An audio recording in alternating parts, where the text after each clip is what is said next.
नमस्कार बच्चों, क्या हाल चाल। आप सब ठीक हो। ये है लेक्चर नंबर 3। इसमें हम पढ़ने वाले हैं GOSTCOM। देखो, कभी कभी आपको एग्ज़ाम में डायरेक्टली ये जो क्लासिकल थिंकर्स हैं इनसे क्वेश्चन आता ही आता है MCQ, और वो आता है इनके कंसेप्ट के बेसिस पे कि इन्होंने कौन सा कंसेप्ट दिया है और कौन सी बुक लिखी है। स्टार्टिंग पॉइंट जब हम GOSTCOM की बात करते हैं, इसमें एक याद रखना है, इसको हम फाउंडिंग फादर ऑफ सोशियोलॉजी कहते हैं। क्या कहते हैं? Founding father of sociology. First point.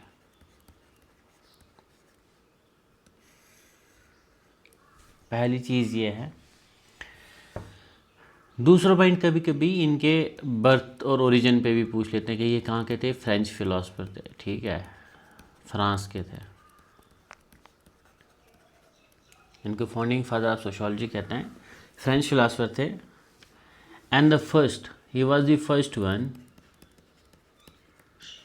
One two use the term sociology. ये 3 पॉइंट हो गए। इनका जो एक थिंकर्स आते हैं जिसको हम कहते हैं सेंट सिमन, ठीक है। तो ये इससे काफ़ी इम्प्रेस थे। इन दोनों ने मिलके एक बुक लिखी थी। कभी कभी ये डायरेक्टली पूछा जाता है कि बताओ जो GOSTCOM है, ये वाली बुक इन्होंने किसके साथ मिलके लिखी है, और उस बुक का नाम है the prospectus of scientific works. The prospectus of scientific works, ठीक है। ये चीज़, अब एक और चीज़ याद आपको रखनी है कि डायरेक्टली कभी कभी पूछा जाता है कि GOSTCOM ने सोशियोलॉजी की डेफिनेशन क्या दी है। इस सिंपली लिखना है, इसने सोशियोलॉजी के बारे में बताया है, is the scientific study of society. अभी जो साइंटिफिक स्टडी ऑफ सोसाइटी है, अभी मैं आपको बताऊंगा आगे कि इसका मतलब क्या है। ये 3 चीज़ें इंट्रोडक्शन में आपको याद रखनी है। First one, founding father, French philosopher, sociology की टर्म, और सेंट सिमन से बड़े इम्प्रेस हुए थे। और लास्ट पॉइंट है, इनकी एक बुक थी जिन्होंने इनके साथ मिलकर लिखी थी, इसको था प्रोस्पेक्टस ऑफ साइंटिफिक वर्क्स। और सोशियोलॉजी को यह कहते हैं scientific study of society. First point, ठीक है।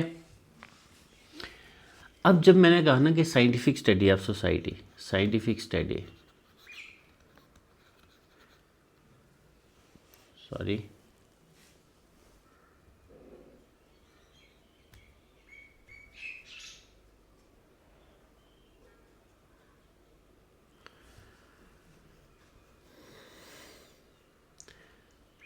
साइंटिफिक स्टडी का मतलब है जैसे हम फिज़िकल साइंसेस पढ़ते हैं, उन्हीं के बेसिस पे हमें सोशियोलॉजी भी स्टडी करनी है। और जो सोशियोलॉजिकल नॉलेज होगा वो क्या नॉलेज होगा, आपका वो रीजंस एंड लॉजिक्स के बेसिस पे डिपेंड करेगा। ये 2 चीज़ है। मतलब एक ऐसा नॉलेज जिसकी हम एक्सपेरिमेंटेशन कर सकते हैं, जिसको हम वेरीफाई कर सकते हैं, या ऐसा नॉलेज जैसे हम साइंस का नॉलेज पढ़ते हैं ना, फिजिकल साइंसेस, फिजिक्स केमिस्ट्री में हमें ये पता है कि ये वाला ला ये हर जगह लागू होगा। उसी तर्ज पे हमें सोशियोलॉजी की भी स्टडी करनी है।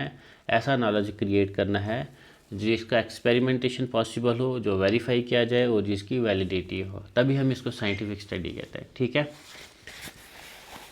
एक और चीज़ आपको याद रखनी है, जब ये सोशियोलॉजी की बात करते हैं, ये कहते हैं कि सोशियोलॉजी के 2 कंपोनेंट होते हैं, 2 में डिवाइड करें। एक उन्होंने कहा कि सोशल स्टैटिक, और दूसरा इन्होंने क्या कहा, डायनेमिक्स, सोशल डायनेमिक्स। जब हम स्टैटिक के बारे में पढ़ते हैं, ये सोसाइटी के आर्डर को स्टडी करते हैं। आर्डर जैसे फैमिली पढ़ेंगे, फैमिली, मैरिज, किनशिप, इनके बारे में पढ़ेंगे कि एक्चुअल में है क्या। और ये जो चीज़ें हैं एज ए सोशल इंस्टीट्यूशंस हमारी सोसाइटी में ऑर्डर एंड स्टेबिलिटी कैसे क्रिएट करती हैं। डायनेमिक्स की जब हम बात करेंगे, हम पढ़ते हैं इसमें progress, social change.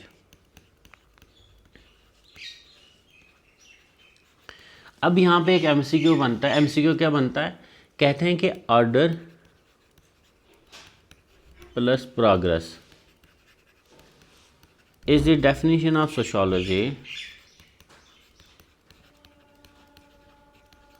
given by which thinker, मतलब डायरेक्टली आपको एग्जाम में पूछा जाएगा जो ऑर्डर है और जो progress is the definition of, मतलब अकॉर्डिंग टू अगस्ट कॉम ने क्या बोला, सोशियोलॉजी है जो ऑर्डर को भी स्टडी करेगी और प्रोग्रेस को भी स्टडी करेगी। ये थिंकर ये जो डेफिनेशन है सोशियोलॉजी की किसने दी है, ये आपके अगस्ट कॉम ने दी है। ये मोस्ट इंपॉर्टेंट क्वेश्चन है कि ऑर्डर प्लस प्रोग्रेस। यहाँ तक क्लियर है? देखो मैंने पहले कह दिया कि इसको हम क्या बोलते हैं, एक फ्रेंच फिलासफर है, he is known as the father of sociology. First point clear. He introduce scientific study of society, ये भी ठीक है, क्लियर है। ये फ्रांस में पैदा हुए थे और इन्फ्लुएंस्ड बाय सैन सिमन, ये चीज़ याद रखना। और इनके साथ मिलकर इन्होंने एक बुक भी लिखी थी जिस बुक का नाम है the prospectus of the scientific works required for the reorganisation of society. ये चीज़ें याद रखनी है, ठीक है। एक और एक बुक है, इस बुक का याद नाम रखा, कोर्स ऑफ पॉजिटिव फिलॉसफी। ये बुक ज़रूरी इसलिए क्योंकि इसी बुक में इन्होंने सोशियोलॉजी की टर्म को यूज़ किया था। सोशियोलॉजी की जो टर्म दी थी इन्होंने इस बुक में सबसे पहले इन्होंने यूज़ की थी। तो ये भी पूछ सकते हैं कि बताओ मतलब किस बुक में अगस्ट कॉम ने सोशियोलॉजी की टर्म्स को पहली बार यूज़ किया था, उसका है कोर्स ऑफ पॉजिटिव फिलॉसफी। ठीक है, क्लियर है।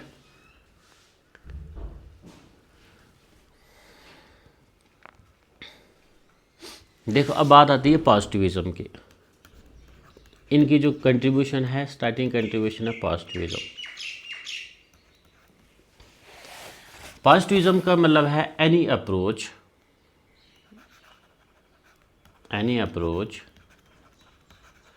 which is based on the assumptions that methods of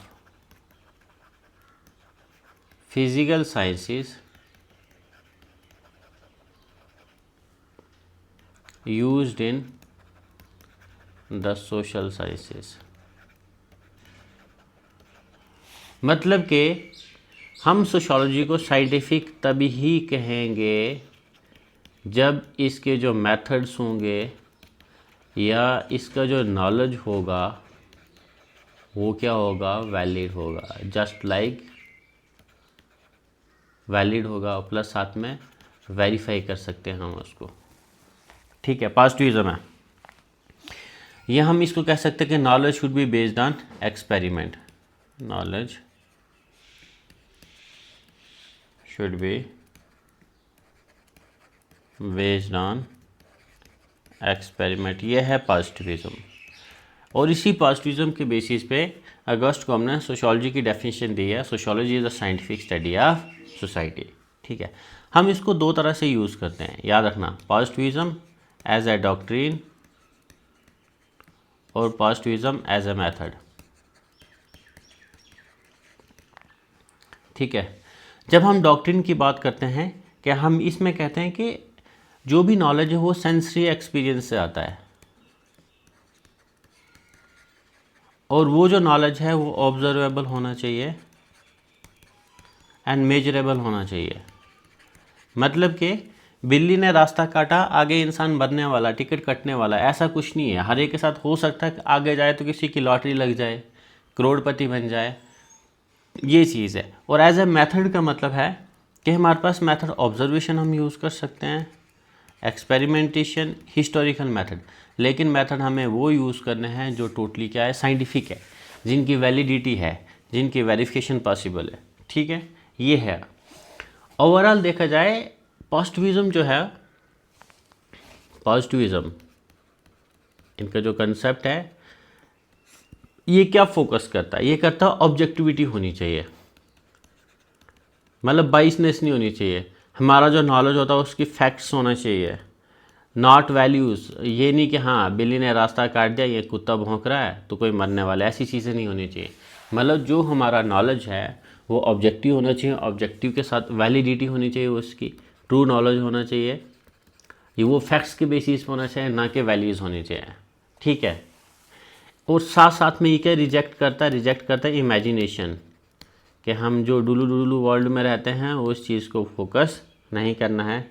imagination, religious explanation, कि कुछ रिलीजन के अकॉर्डिंग एक्सप्लेनेशन में दिया जाता है कि कुत्ता भौंके तो ये चीज़ होती है, बिल्ली रास्ता काटे तो ये चीज़ होती है, अगर कौवा ऊपर से गुजरे तो ये चीज़ होती है। इन सब चीज़ों को ये बंदा क्या करता है, रिजेक्ट करता है कि इसके बेसिस पे हम नॉलेज को कभी भी वैलिड करार नहीं कर सकते। ठीक है। और मोस्ट इम्पॉर्टेंटली ये क्या बिलीव करता है, belief in progress and evolution. ये 4 पॉइंट है आपके पॉजिटिविज्म में। पॉजिटिविज्म आपको ये याद रखना है कि एक ऐसी अप्रोच वो ये कहती है कि जो हमारा नॉलेज है वो क्या होना चाहिए, साइंटिफिक होना चाहिए। ठीक है। जिस तरह से अब आपकी जो फिज़िकल साइंसेज होती है वो नॉलेज टोटली वेरीफाइएबल होता है, वैलिड होता है और एक्सपेरिमेंट के बेसिस होना चाहिए। जैसा हम फिज़िकल साइंसेज की स्टडी करते हैं उसी की तर्ज पे हमें सोशल साइंसेज की भी स्टडी करनी चाहिए। ठीक है। और पॉजिटिविज्म कहता है कि जब हम नॉलेज की बात करें वो फैक्ट के बेसिस पे हो, सिर्फ वैल्यूज़ ना हो। हम इमेजिनेशन को रिजेक्ट कर लेते हैं, रिलीजियस एक्सप्लेनेशन को रिजेक्ट कर देते हैं और टोटली बिलीव करते हैं कि जो प्रोग्रेस हो रही है, जो एवोल्यूशन हो रही है और वैलिड नॉलेज पे। ये है आपका पॉजिटिविज्म। क्लियर है?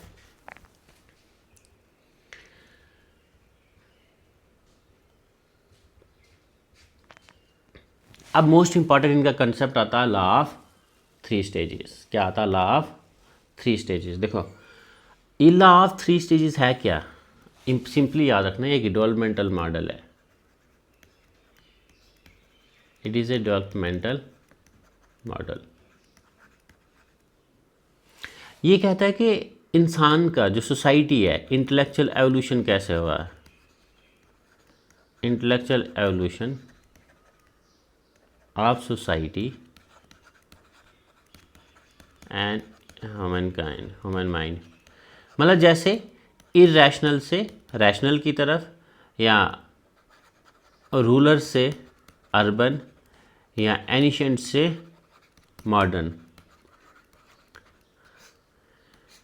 सिंपल कहने का मतलब है कि पहले के लोग जंगल में रहते थे, ठीक है, कच्चे मकान होते थे, खाना पका हुआ नहीं खाते थे, ठीक है। वो वाली सोसाइटी और आज की सोसाइटी में ये ट्रांजिशन कैसे हुई है, तभी तो हम कह सकते हैं कि जो मॉडर्न सोसाइटी है वो साइंटिफिक सोसाइटी है।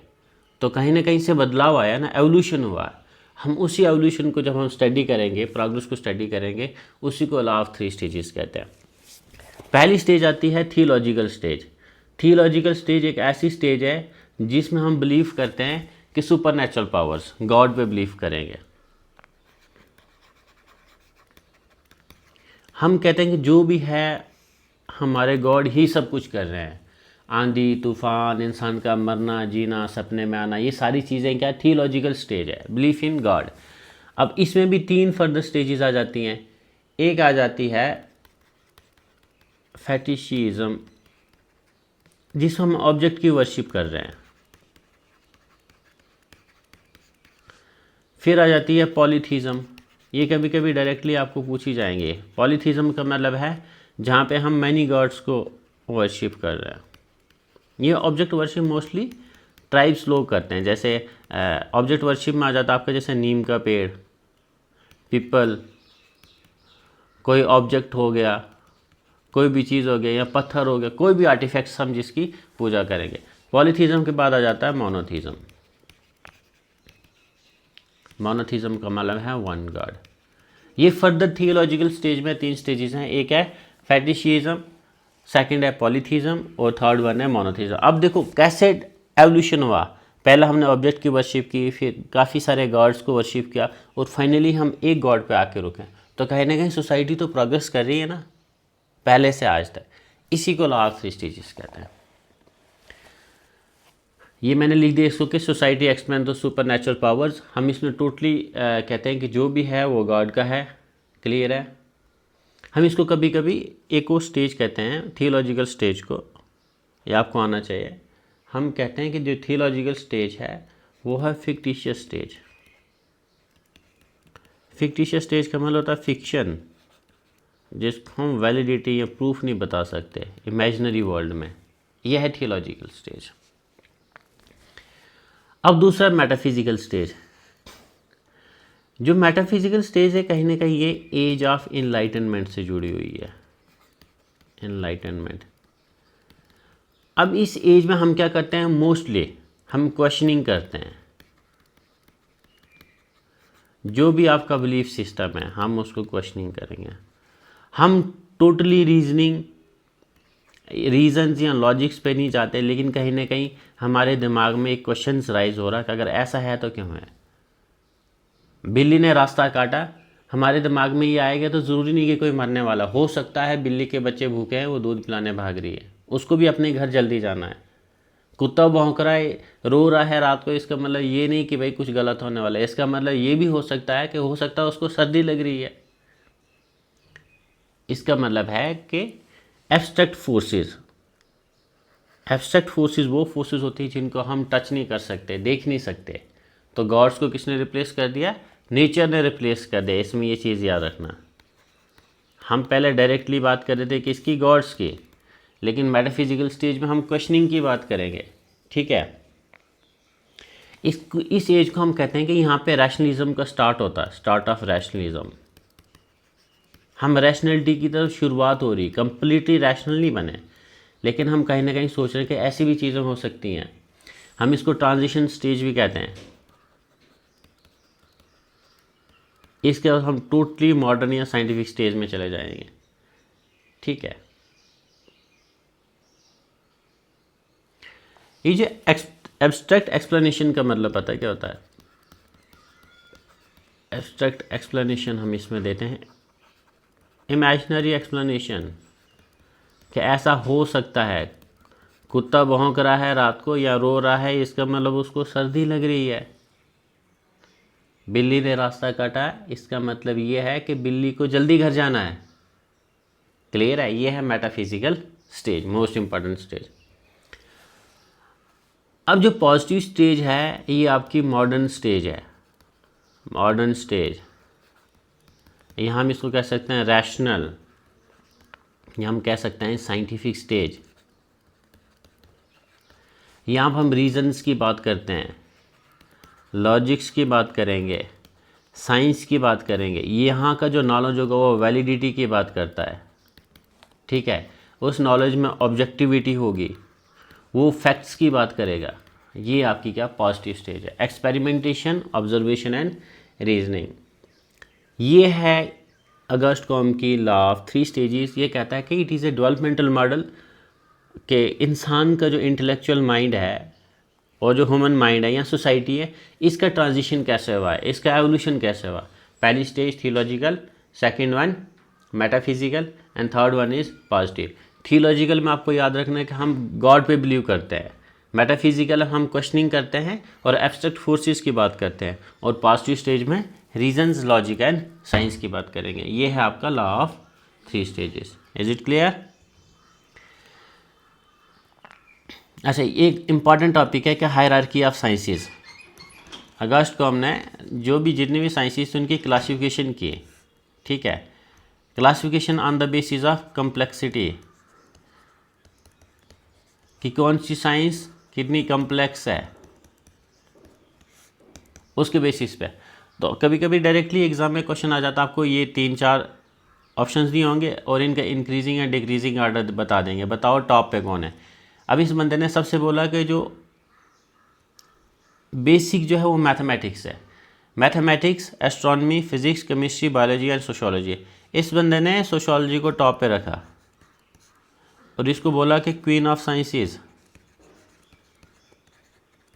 And the question rises here कि वाई सोशोलॉजी को क्वीन ऑफ साइंसेस या मदर ऑफ ऑल साइंसेस कहते हैं। अब इसके पीछे एक रीज़न है कि इसके अकॉर्डिंग ये कहता है कि जो सोशोलॉजी है most complex phenomenas of societies पढ़ते हैं। देखो सबसे ज़्यादा कम्प्लेक्स है इंसान के दिमाग को पढ़ना और सोसाइटी के सोशल रिलेशंस को पढ़ना, तभी इसको क्वीन ऑफ साइंसेस कहते हैं। और हर साइंस, जैसे सोशोलॉजी है कहीं ना बायोलॉजी से जुड़ी हुई है, बायोलॉजी केमिस्ट्री से जुड़ी है, केमिस्ट्री फिजिक्स से, फिजिक्स एस्ट्रोनॉमी से, एस्ट्रोनॉमी मैथमेटिक्स से। मतलब हर साइंस जो पिछली वाली साइंस है वो कहीं ना कहीं लिंक क्रिएट करती है एक चीज़। और जो सोशोलॉजी है टॉप पे इसलिए है क्योंकि वो सोसाइटी के सबसे कम्प्लेक्स फिनोमिना को स्टडी करती है। ठीक है, इसमें कुछ चीज़ याद रखना, जब क्लासिफिकेशन की बात करते हैं ये साइंसेस को ऑर्गेनिक और इनऑर्गेनिक भी कहते हैं। ऑर्गेनिक इनऑर्गेनिक, ऑर्गेनिक का मतलब है रिलेटेड टू लाइफ, जैसे बायोलॉजी। इनऑर्गेनिक का मतलब है मैथमेटिक्स। ऑर्गेनिक जो होता है जो लिविंग चीज़ों के बारे में स्टडी करता है। जब हम बायोलॉजी की बात करेंगे तो वो ऑर्गेनिक पार्ट आ जाएगा। और जब हम एस्ट्रोनॉमी, नॉन लिविंग थिंग्स, ये ऑब्जेक्ट्स के, इनएनिमेट ऑब्जेक्ट्स जिनको हम छू नहीं सकते उनके बारे में, तारों के बारे में पढ़ेंगे, वो इनऑर्गेनिक हो जाएगा। याद रखना, ऑर्गेनिक आपका लाइफ से रिलेटेड है और ये जैसे mathematics. Hierarchy of classification of sciences ने यही कहा कि इन्होंने डिवीजन की और सोशियोलॉजी को टॉप पे रखा और कहा कि सोशियोलॉजी सबसे कम्प्लेक्स है, इसको क्वीन ऑफ साइंसेस कहते हैं या मदर ऑफ ऑल साइंसेस कहते हैं। इसके पीछे रीज़न ये है कि सोशियोलॉजी सोसाइटी की सबसे जो टफ फिनोमिनाज है, और टफ फिनोमिना क्या है, ह्यूमन सोसाइटी और माइंड को स्टडी करना ही सबसे कम्प्लेक्स है। तभी हम सोशियोलॉजी को, अब मैथमेटिक्स में जाओगे फॉर्मूले रटोगे निकाल दोगे हैं, फिजिक्स में आपके फिनोमिनाज लाज होंगे वो कर सकते हो, केमिस्ट्री में आपकी कहते हैं केमिकल जो भी फार्मूला वो कर सकते हो। लेकिन भाई सोशियोलॉजी इंसान को पढ़ना सबसे टफ है, तभी इसको क्वीन ऑफ ऑल साइंसेस का है। एक को चीज़ ये कहते हैं, ये रिलीजन ऑफ ह्यूमैनिटी की बात करते हैं। रिलीजन ऑफ ह्यूमैनिटी कहते हैं कि रिलीजन होना चाहिए लेकिन विदाउट गॉड होना चाहिए। रिलीजन ऐसा होना चाहिए जो मॉरली हो, सोशल यूनिटी की बात करे। वो कहता है कि रिलीजन जो होना चाहिए वो इंसानियत का रिलीजन ही सबसे बड़ा रिलीजन है, जिसमें सेकुलर आइडियाज़ हों। ठीक है, सेकुलर आइडियाज़ के पास हम मॉरली राइट हो, हमारे अंदर वैल्यूज़ हों, ऐसा रिलीजन होना चाहिए। डायरेक्टली ये भी पूछा जाए, बताओ कि रिलीजन ऑफ ह्यूमैनिटी जो है वो एक किसका कंसेप्ट है। ठीक है,